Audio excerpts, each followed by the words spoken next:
তো আমরা চলে যাচ্ছি সুরর উদ্যানের অগ্নিশিখাটা দেখতে। তো আপনাদের সেটা দেখাবো, চলেন দেখি আমরা আজকে অগ্নিশিখাটা এটার কি অবস্থা। চলুন দেখে আসি ওটাকে আমরা, বুঝতে পারছেন? গ্যাসে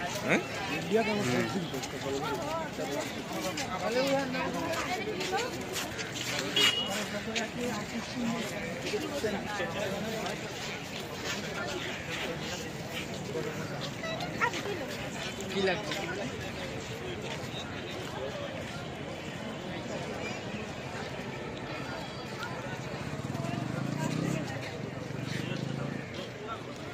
এটা খুব সুন্দর একটা জায়গা, আগুন জ্বলতেছে এবং এখানে মানুষ আসতেছে, অনেক মানুষ আসে এটাকে দেখার জন্য। এবং এইখান থেকে ওই দেখেন কাচের ভাস্করটার কত সৌন্দর্য একটা রূপ দেখা যাচ্ছে, মানে খুব সুন্দর, যেটা আপনি দেখলে আপনার মনটা অটোমেটিকলি ভরে যাবে।